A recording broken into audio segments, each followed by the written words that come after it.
Gentlemen, it's an absolute honour to be joined with you once again. Today I'm going to be talking about a passport which, on one hand, is very strong visa-free travel-wise. It's very easy to get, and they also have a great dual citizenship policy. They allow dual citizenship if you do get it a certain way. And it's especially because the ease of access to this passport.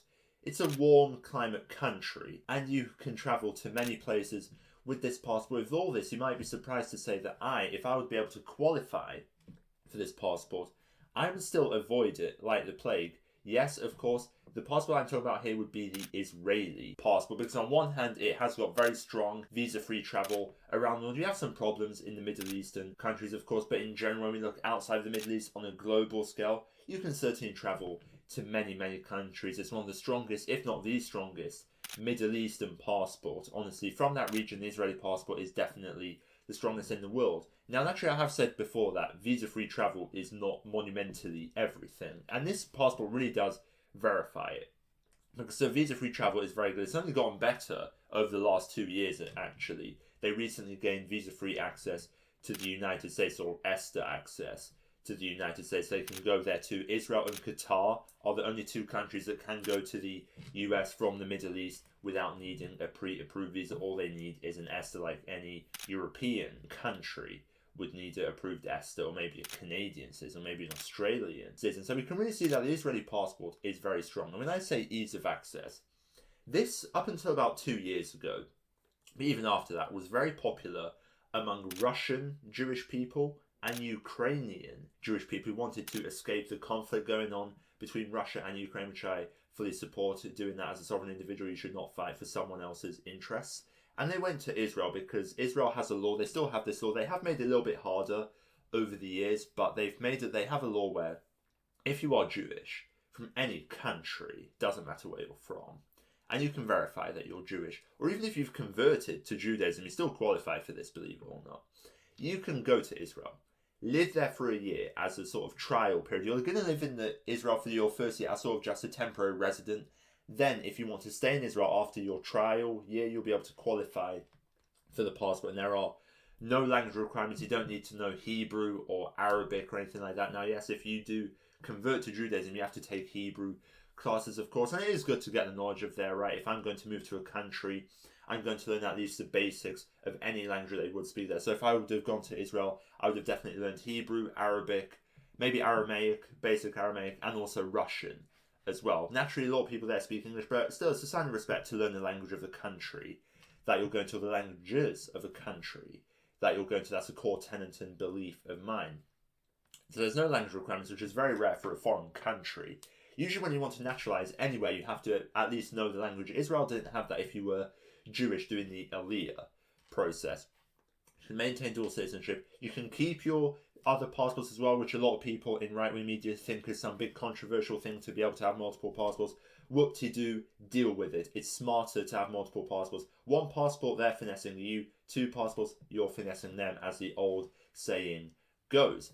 Israel did allow dual citizenship. Now, not for everyone. Honestly, I have to admit, I don't really like Israel's dual citizenship policy, because they only allow dual citizenship for people who are either natural-born Israeli citizens or people who became Israeli citizens through the Aliyah process. But if you are an immigrant to Israel and you are not a Jewish person, maybe you're an immigrant there, you set up a business there, you set up a company there, or maybe you just moved there for work or something like that. You know, it's quite popular among a lot of people from Thailand to go to Israel to work there, and you're not Jewish and you want to apply for Israeli citizenship, you can't maintain your other passports. I don't really like that. I think dual citizenship should be allowed for everyone. And you know me, I view dual citizenship as a natural human right. Not to say that you should be born with two passports automatically, to say that if you want multiple passports, you should have every right to get multiple passports. That is a core tenet of mine. But all in all, as I said, it was very popular among Russian Jews, Ukrainian Jews, and honestly Jews around the world. American Jews as well is very popular to get Israeli citizenship. And in all honesty, I can understand why. You have another country to go to. You get a second passport relatively easily, but it still has some problems here, which is why I would personally avoid it if I was able to qualify for it, for example. The first major issue, and this doesn't matter whether you're a male or a female, is that Israel does have mandatory military service.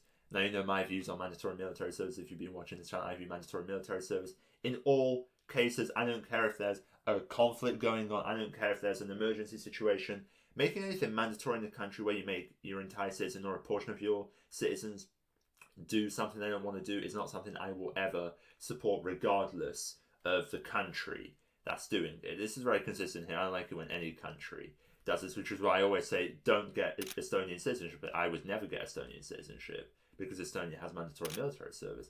Same principle with Israel. Now, Estonia only does it with men. Israel does it with both men and women here. So if you're a woman, unfortunately, you'd also have to serve. Now, there are some loopholes around this. There are some ways that you could sort of maneuver this if you wanted to. For example, there is a law going on that if you're an only child in Israel, you have no siblings, you still have to serve in the Israeli military, but you will not be in a combatant role, because the position is, the logic there is that if you die, who's going to continue your family's legacy? Now, yes, that's quite an interesting policy.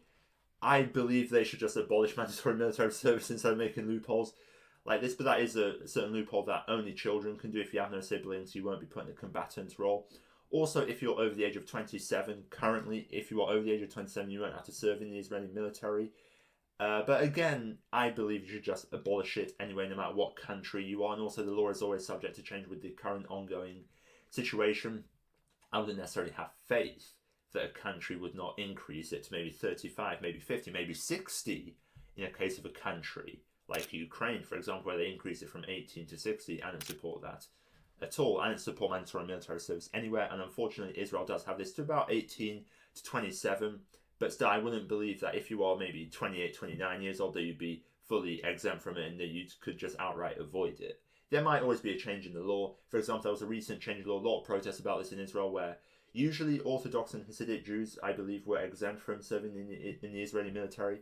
But now, because of the current ongoing situation, they're trying to conscript them as well. So, all in all, the law is always subject to change, which is why I never really have faith in this fact that there is a cut-off point. That cut-off point can always be increased as well, knowing how the majority of governments operate. They don't really operate in your personal best interest, they operate in the best interest of the collective here, which is a key tenet that I disagree with on the Kisinformation project here. So that's a major issue with Israel. Also, naturally, if we refer back to the visa-free map, you'll notice that you are banned and blacklisted from several countries.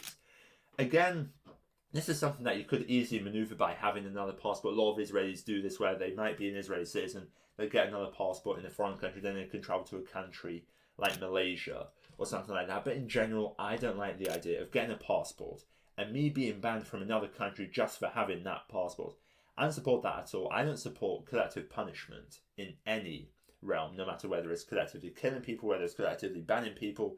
I couldn't stand it when a bunch of European Union, specifically the Baltic countries, just banned Russian citizens. What is that? You're banning just people, you're banning human beings. Why are you doing this?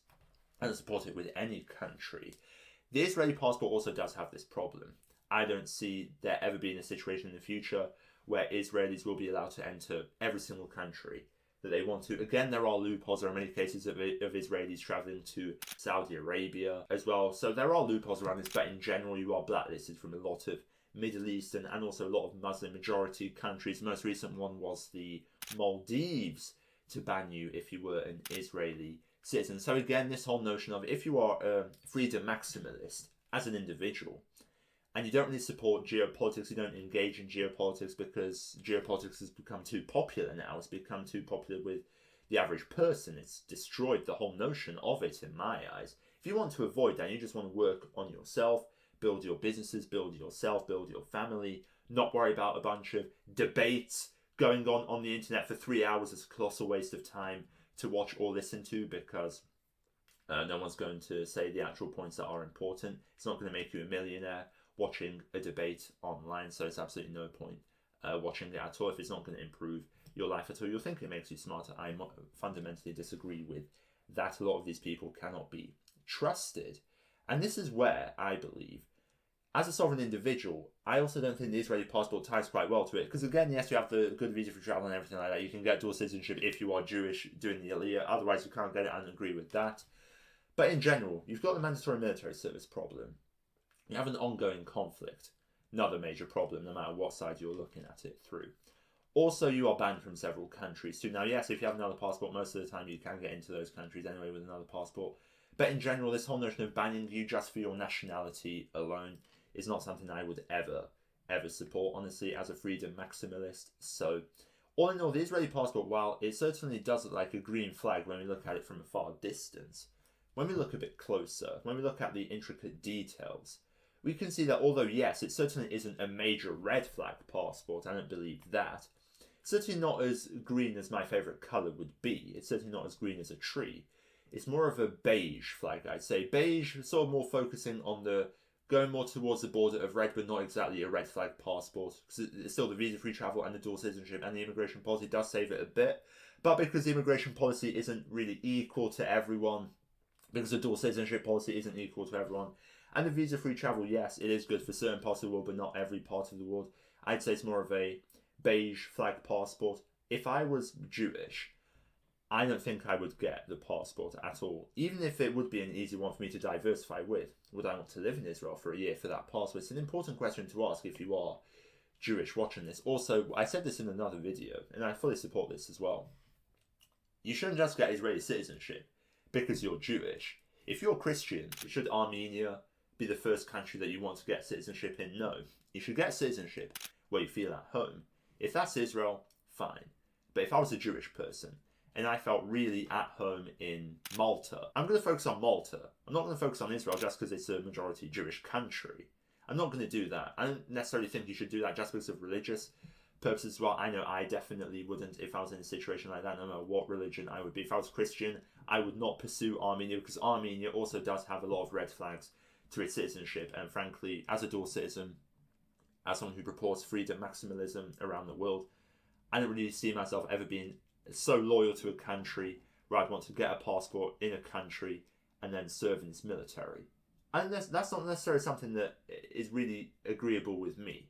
As someone who does have multiple passports already, as someone who does want to get multiple passports, more passports in the future, having a country with mandatory military service that is not quite easy to evade with a payment, shall we say, is something that I don't think I would ever want to engage in, honestly. Because there are so many countries around the world that don't have mandatory military service, that don't blacklist you from other countries if you have the passport, right? If you're a Maltese citizen, who's going to blacklist you? Who's not going to like you just because you're Maltese? Now, I don't support discrimination in any sense, but also I also wouldn't get a passport where I know I might be discriminated against, even more so just by having that passport strategically. So citizenship diversification is something that always has to be analysed strategically.